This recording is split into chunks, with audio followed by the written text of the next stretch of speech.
반갑습니다, 여러분. 6월 17일 연산동 투썸 플레이스에서 열리는 일상의 책 수요 독서 토론 모임의 호스트 하람이입니다. 오늘 여러분과 함께 조지 오웰의 위대한 고전 1984의 이야기를 해보려고 합니다. 본격적인 독서 토론에 앞서 이 책이 품고 있는 철학적 사유와 전체주의의 본질, 그리고 현대 사회에 던지는 작가의 경고에 대해 짚어보는 시간을 갖도록 하겠습니다. 빅브라더가 당신을 지켜보고 있다. 소설 속 이 섬뜩한 문구는 오늘날 감시 사회를 논할 때 빠지지 않고 등장하는 명대사가 되었습니다. 2013년 에드워드 스노든이 미 국가안보국의 광범위한 개인정보 도청과 감시 시스템인 프리즘을 폭로했을 때 전 세계는 오웰이 상상했던 1984의 디스토피아가 이미 현실이 되었음을 깨닫고 경악했습니다. 이처럼 1984는 단순한 공상과학 소설이나 과거의 유물이 아닙니다. 이미 우리 삶에 진행되고 있는 현재 진행형의 이야기입니다. 본격적으로 작품을 이해하기 전에 먼저 이 책을 쓴 조지 오웰이라는 인물에 대해서 알아보도록 하겠습니다.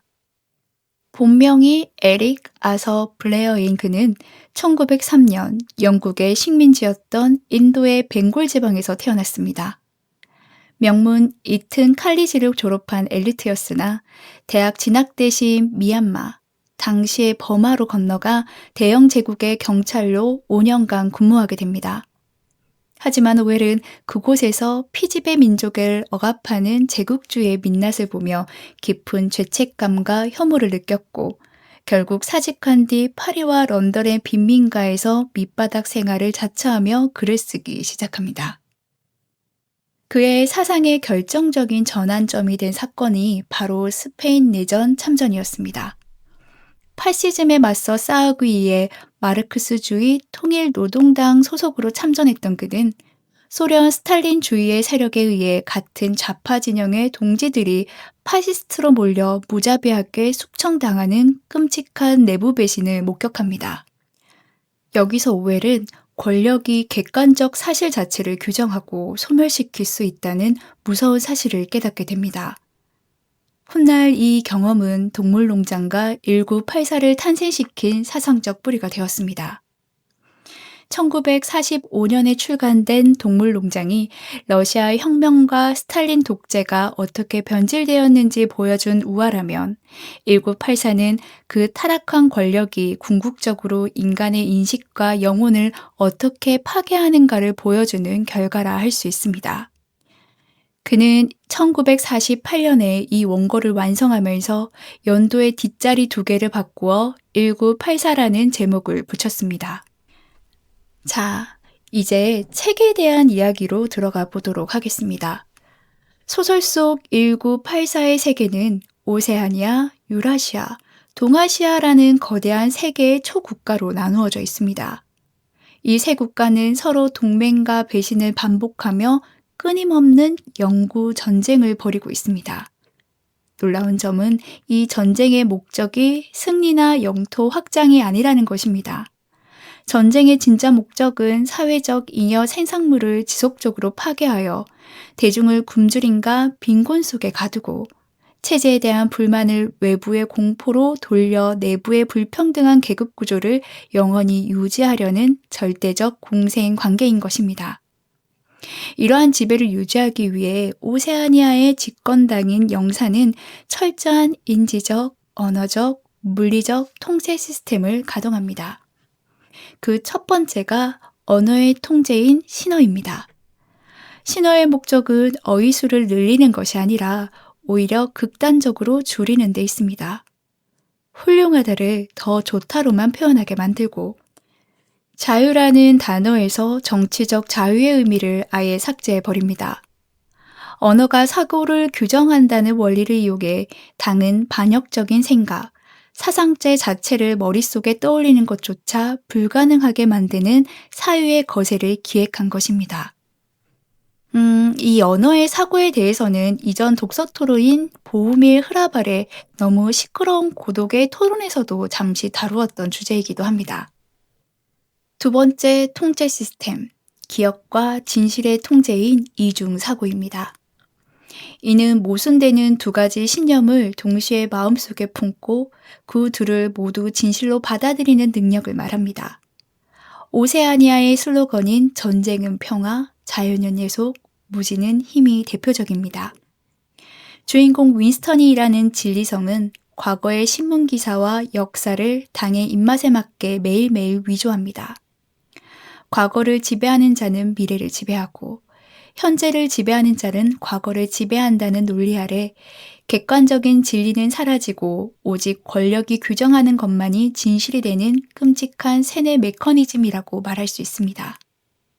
세 번째, 인간성의 완전한 해체를 상징하는 101호실입니다.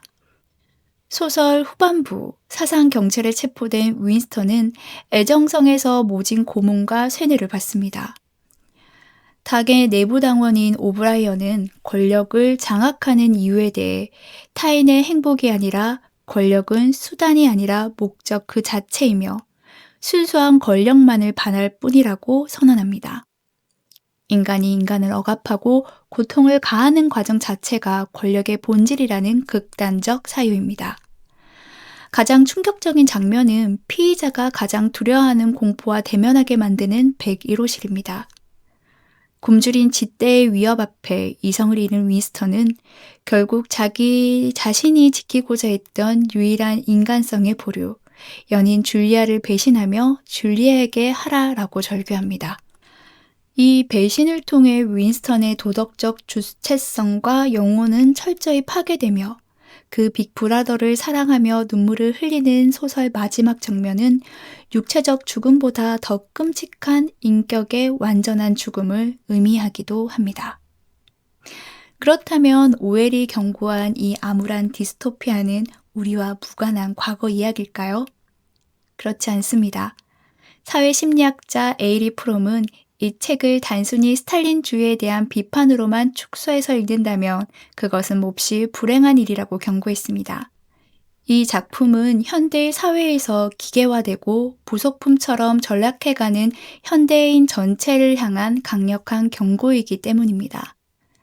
흥미롭게도 오웰의 스승이었던 올더스 헉슬리는 자신의 디스토피아 소설 멋진 신세계와 비교하며 오웰에게 편지를 보낸 적이 있습니다.